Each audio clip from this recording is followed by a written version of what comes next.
Bapak Ibu yang dikasihi Tuhan, apa kabar? Senang jumpa dengan Bapak Ibu Saudara sekalian melalui channel ini. Kali ini kita akan menjawab pertanyaan MTPJ Gemim tanggal 21 sampai tanggal 27 April tahun 2024. Saudara sekalian, topik kali ini sangat menarik bagi kita. Kita akan bicara tentang persembahan, apa dan bagaimana itu menurut kesaksian kitab Roma pasal 12 ayat 1 sampai ayat yang ke-8. Ada 3 pertanyaan yang diajukan di sini. Mari kita memperhatikan 3 pertanyaan itu. Yang pertama, apa yang saudara pahami tentang memberi persembahan dengan hati yang tulus ikhlas menurut Roma 12 ayat 1 sampai ayat yang ke-8. Yang kedua, bagaimana pendapat saudara tentang karunia-karunia menurut pemberian Yesus Kristus. Yang ketiga, sebutkan dan jelaskan apa yang saudara pahami tentang karunia bernubuat, melayani, mengajar, dan menasihati. Itulah 3 pertanyaan yang diajukan di sini, dan mari kita melihat satu persatu dan menjawab pertanyaan yang diajukan ini. Pertanyaan nomor 1. Apa yang saudara pahami tentang memberi persembahan dengan hati yang tulus ikhlas menurut Roma 12 ayat 1 sampai ayat yang ke-8? Saudara, memberi persembahan yang benar itu berangkat dari sikap hati yang benar. Seseorang memberikan persembahan dan persembahannya itu benar, itu sangat ditentukan oleh sikap hatinya. Persembahan yang benar tidak bergantung berapa banyak yang kita berikan. Persembahan yang benar tidak bergantung pada berapa jumlah uang yang kita berikan atau berapa harta yang kita persembahkan. Persembahan yang benar ditentukan oleh sikap hati kita. Karena itu sebelum kita memberikan persembahan, dalam sebuah ritual ibadah, kita harus mempersiapkan hati kita. Sebab sikap hati kita itu sangat menentukan apakah persembahan kita itu berkenan di hadapan Tuhan atau tidak. Jadi persembahan itu tidak ditentukan oleh nominal uang yang kita bawa, tidak saudara sekalian, tetapi sikap hati kita. Sikap hati yang dikehendaki oleh Tuhan. Nah, ketika seseorang memberimu uang, ada yang memang benar-benar tulus memberikannya. Tetapi tidak semua pemberian itu tulus adanya. Ada orang yang ketika dia memberikan sesuatu kepadamu, dia tidak tulus memberikannya. Di balik pemberiannya itu ada pamrih. Dia mengharapkan balasan darimu. Karena itu saudara sekalian, di era modern ini berhati-hatilah ketika kita menerima pemberian dari seseorang. Acap kali pemberian itu tidak tulus. Di balik pemberian itu ada kepentingan. Di balik pemberian itu dia mengharapkan sesuatu darimu. Nah, persembahan berbeda dengan itu. Ketika kita memberikan persembahan kepada Tuhan, maka yang kita berikan itu harus benar-benar ikhlas, tulus, tanpa mengharapkan balasan dari Tuhan. Kalau seseorang memberikan persembahan dan dia mengharapkan balasan dari Tuhan atas persembahan yang dia berikan, Anda tersesat. Itu tidak benar. Memberikan persembahan, janganlah mengharapkan apa-apa dari Tuhan. Berikan saja itu sebagai ungkapan syukur, ungkapan terima kasih atas kebaikannya yang telah kita terima selama kita menjalani kehidupan ini. Jadi persembahan itu tanpa mengharapkan balasan. Persembahan itu tanpa pamrih. Apa yang kita berikan dengan tulus, kita berikan dengan ikhlas kepada Tuhan, Sang Pemilik alam semesta ini. Nah, pertanyaan nomor 1 ini sesungguhnya menyangkut motivasi hati dalam hal memberi persembahan. Siapapun ketika memberi persembahan harus benar-benar tulus dan ikhlas. Tulus artinya memberi tanpa mengharapkan balasan, memberi tanpa pamrih. Ikhlas artinya memberi dengan sukarela, memberi tanpa adanya paksaan. dia rela memberikannya. Nah, kitab Roma pasal 12 ayat 1 sampai ayat yang ke-8 ini merupakan tulisan Paulus pada tahun 57 Masehi. Kala itu Paulus berada di sebuah kota yang bernama Korintus. Dia nginap di rumah Gaius. Kita bisa baca itu dalam Roma pasal 16 ayat 23. Paulus sedang menginap di rumah Gaius, lalu dia mendengar berita. Dia mendapatkan informasi tentang jemaat yang berada di kota Roma, di mana jemaat itu sedang mengalami tekanan yang hebat dari Kaisar Romawi. Kaisar berlaku kejam terhadap jemaat di kota Roma. Kemudian ada juga tekanan dari orang-orang Yahudi. Orang-orang Yahudi tidak senang dengan jemaat yang ada di kota Roma. Dan bukan cuma itu, internal jemaat juga terjadi konflik di dalamnya. Nah, mendengar semuanya ini, Paulus sebelum dia datang ke kota Roma, dia mendahulunya dengan menulis surat kepada jemaat di kota Roma. Dalam situasi dan kondisi yang sedemikian itulah Paulus menulis surat ini sebelum dia berangkat menuju ke kota Roma. Nah, dari kitab Roma pasal 12 ayat 1, kita membaca bahwa titik berangkat teologi Paulus dalam hal memberi persembahan adalah kemurahan Allah. Dan harap kita semua mengingat hal ini.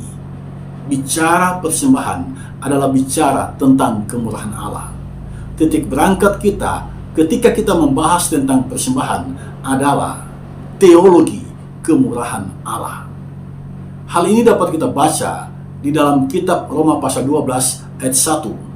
Di sini Paulus menulis, "Demi kemurahan Allah, aku menasihatkan kamu supaya kamu mempersembahkan tubuhmu," dan seterusnya. Jadi sebelum Paulus bahas persembahan, dia mengawalinya dengan kalimat "demi kemurahan Allah."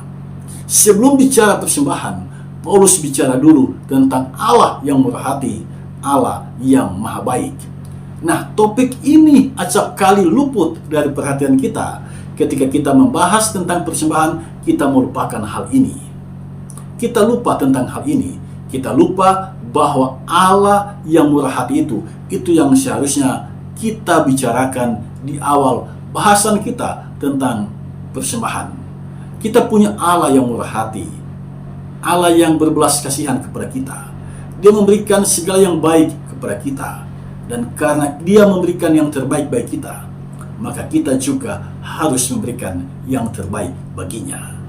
Inilah prinsip yang sangat hakiki dalam membahas tentang persembahan.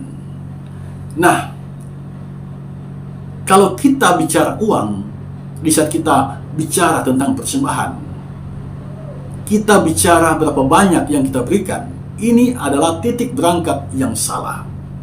Ketika kita bicara persembahan, titik berangkat kita adalah Allah. Tepatnya kita bicara tentang kemurahan Allah. Paulus menggambarkan tentang kemurahan Allah itu. Kepada kita, perhatikan ayat 6 sampai ayat yang ke-8.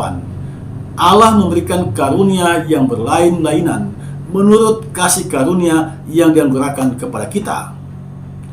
Saya mencatat ada beberapa karunia di sini, ya. Saya harap kita memperhatikan itu dalam ayat yang ke-6 sampai ayat yang ke-8. Karunia yang pertama, karunia bernubuat. Karunia yang kedua, karunia melayani. Karunia yang ketiga, karunia mengajar. Dan karunia yang keempat, karunia menasihati. Anda bisa mengingat 4 hal ini? Karunia bernubuat, karunia melayani, karunia mengajar, dan karunia menasihati. Kemudian Paulus memberikan motivasi, siapa yang membagi-bagikan sesuatu, hendaklah ia melakukannya dengan hati yang ikhlas.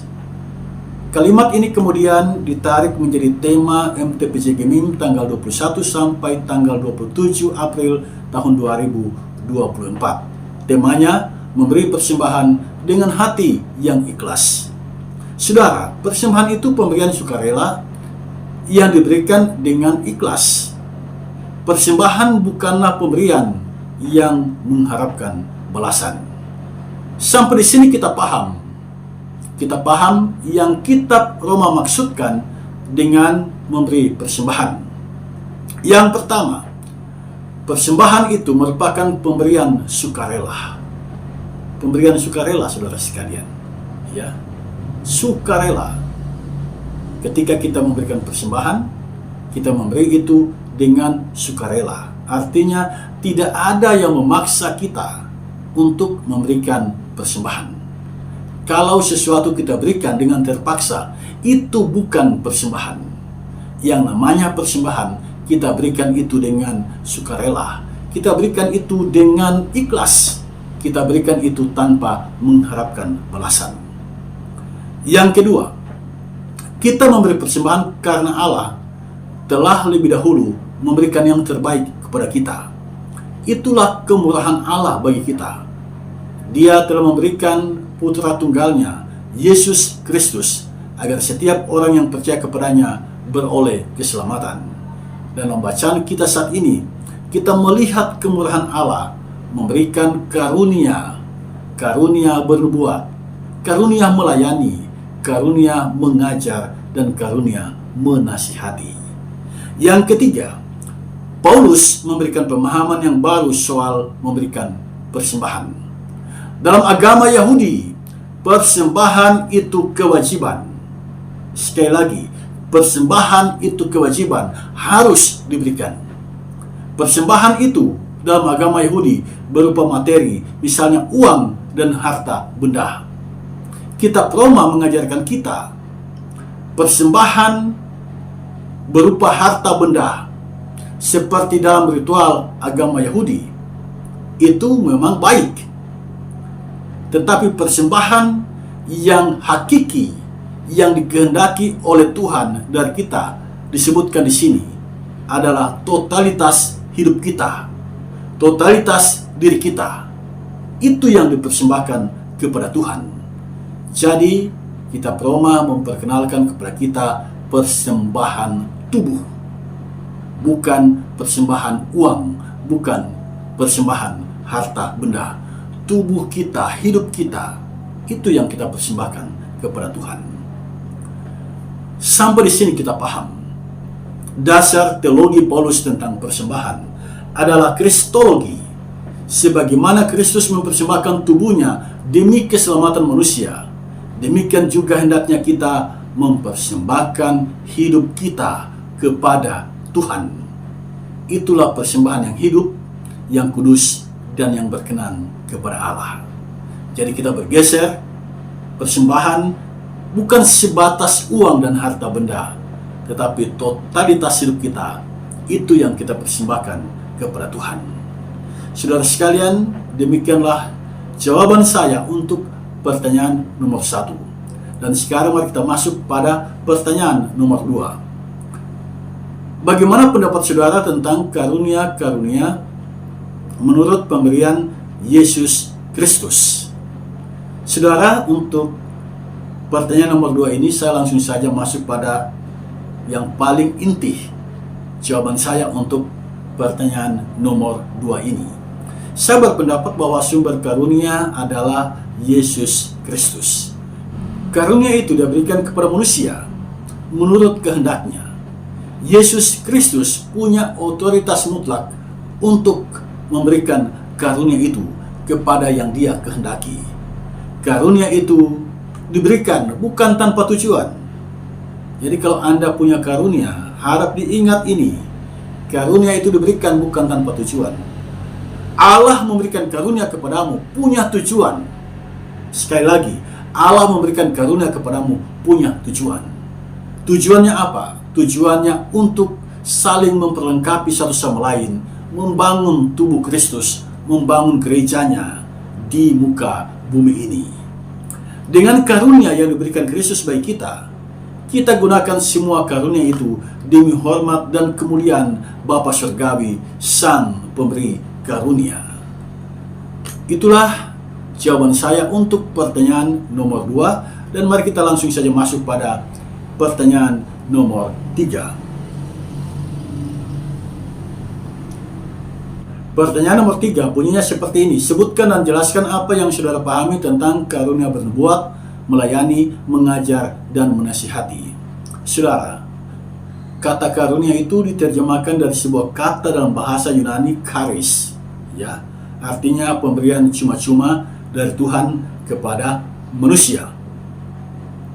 Di sini kita diperkenalkan ada karunia bernubuat, karunia melayani, karunia mengajar, dan karunia menasihati. Nah, apa yang dimaksud dengan karunia bernubuat? Apa yang dimaksud dengan karunia melayani? Apa yang dimaksud dengan karunia mengajar? Dan apa yang dimaksud dengan karunia menasihati? Mari kita perhatikan dan dalami satu persatu. Karunia bernubuat, dalam bahasa Yunaninya propheteian, dari kata prophetia, artinya menyatakan lebih dahulu peristiwa-peristiwa yang akan terjadi. Sekali lagi, menyatakan terlebih dahulu peristiwa-peristiwa yang akan terjadi. Contoh sederhana begini. Yunus diutus oleh Allah untuk menyampaikan bahwa dalam beberapa hari ke depan kota Niniwe akan ditunggang balikan oleh Allah. Peristiwa ini belum terjadi, tetapi Allah menugaskan Yunus untuk menyampaikannya, menyampaikan kepada orang Niniwe. Nah, itu yang namanya nubuat, ya. Sesuatu yang belum terjadi dinubuatkan oleh nabi. Nabi bicara berdasarkan apa yang diucapkan oleh Allah. Nah, karena itu nubuat juga berarti firman atau ucapan Allah yang diperkatakan oleh hamba Allah untuk menyatakan kesalahan, memberi penghiburan, atau menyingkapkan hal yang rahasia, misalnya tentang peristiwa yang akan datang. Nah, dari sini kita mengerti bahwa ketika seseorang menyampaikan kebenaran firman Tuhan, dia sesungguhnya sedang bernubuat. Dan ada orang-orang tertentu yang punya kepiawaian dalam hal menyampaikan kebenaran firman Tuhan. Itulah karunia nubuat. Karunia nubuat. Dan itu adalah pekerjaan Roh Kudus. Nah, yang kedua, karunia melayani atau diakonia, ya. Diakonia itu artinya kehadiran sebagai seorang pelayan. Sekali lagi saya katakan, karunia melayani atau karunia diakonia artinya adalah kehadiran sebagai seorang pelayan. Ada banyak pelayan di muka bumi ini, pelayan Tuhan, hamba Allah. Tetapi tidak semua orang punya kepekaan hati untuk hadir dalam realitas kehidupan seseorang, memahami apa yang sedang dia alami dan memberikan pertolongan kepadanya.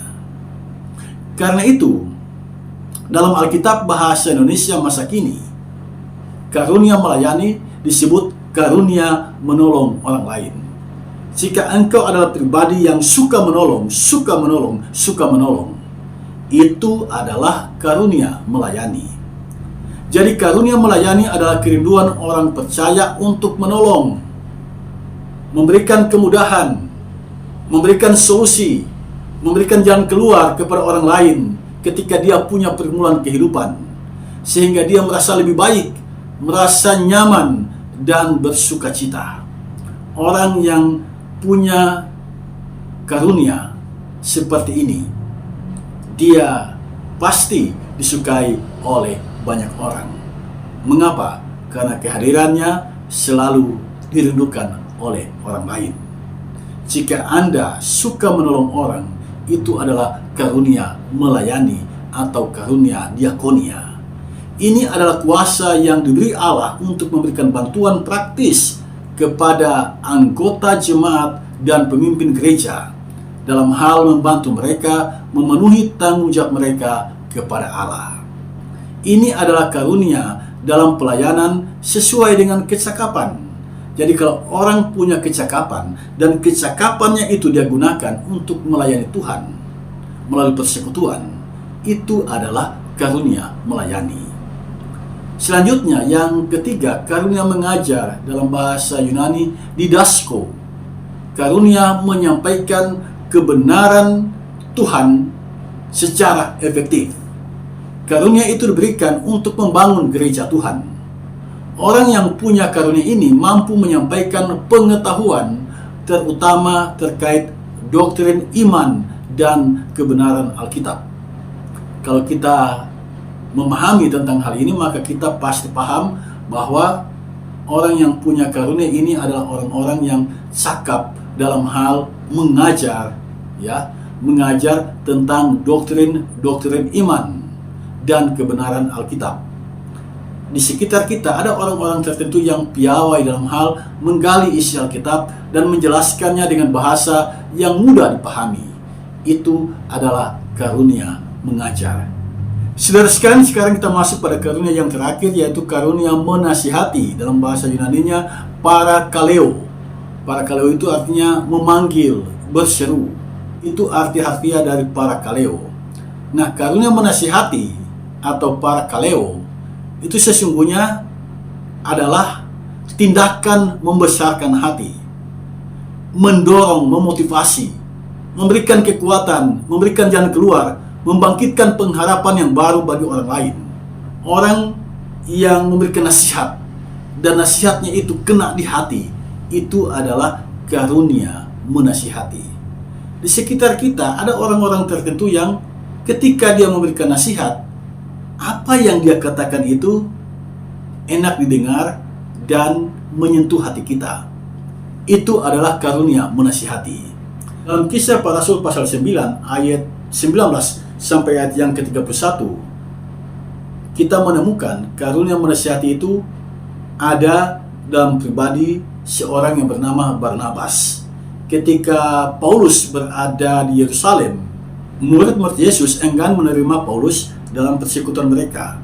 Lalu tampillah Barnabas. Barnabaslah yang meyakinkan Petrus, meyakinkan Andreas, meyakinkan Yakobus, meyakinkan murid-murid yang lain untuk menerima Paulus dalam persekutuan itu. Dan akhirnya apa yang menjadi nasihat Barnabas diterima oleh murid-murid Yesus. Jadi Barnabas adalah seorang yang punya karunia menasihati. Di sekitar kita ada orang-orang tertentu yang mendapatkan karunia ini, karunia menasihati. Ketika dia berbicara, memberikan nasihat, nasihatnya itu menyentuh hati kita dan kita segera bertindak sesuai dengan nasihatnya. Itulah karunia parakaleo atau karunia menasihati. Saudara sekalian, demikianlah jawaban yang boleh saya berikan untuk pertanyaan nomor 1, 2, dan 3. Usai sudah saya menjawab semua pertanyaan yang ada. Jika Anda punya kerinduan untuk mendukung channel ini, silakan ditekan tombol subscribe bagi yang belum menekannya, menekan tombol lonceng notifikasi, tombol like, dan memberikan komentar-komentar yang memberikan kontribusi yang konstruktif bagi jemaat, sehingga ketika jemaat membaca komentar-komentar Anda, mereka semakin diberkati. Mintalah selalu hikmat Roh Kudus agar Dia menuntun kita di dalam menggali dan memahami kebenaran firman-Nya. Tuhan Yesus memberkati kita semua. Amin.